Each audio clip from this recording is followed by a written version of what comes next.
Genesis chapter 5 is a chapter in the Bible that provides a list of individuals who lived from the days of Adam, the first human, to Noah, the man who constructed the ark.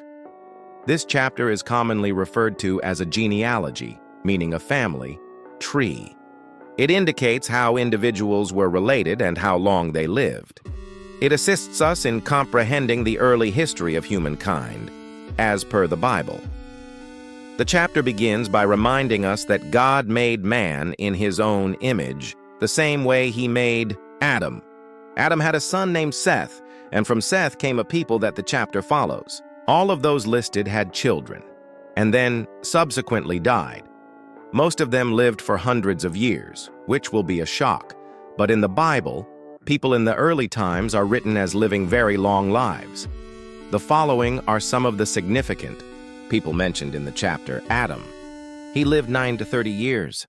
He had many children, but his son Seth is the one whom the Bible follows here. Seth. He lived 912 years. Enoch, son of Seth. He lived 905 years. Kenan, Mahalalel, and Jared follow. They all lived over 800 years. Enoch. He's different. He lived only 365 years, much shorter than the others. But the Bible says that Enoch walked with God, and then God took him. That's a nice way of saying that Enoch didn't die like the other men. God took him to heaven in a special way. Methuselah. He lived 969 years, the longest of any of the people in the Bible. Lamech. He lived 777 years. He had a son, Noah. Noah.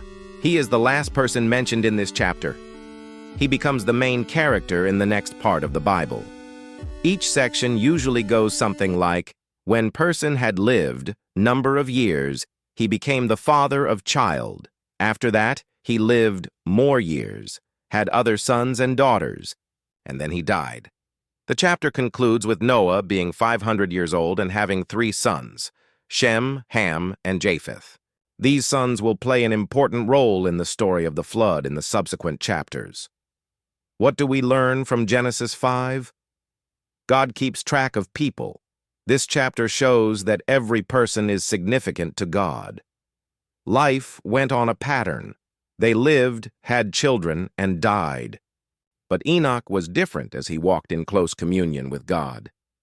God's plan is progressing.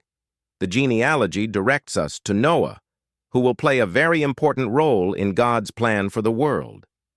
Genesis 5 can sound like a list of names, but it tells us that God remembers every generation and that God is working through families across the ages.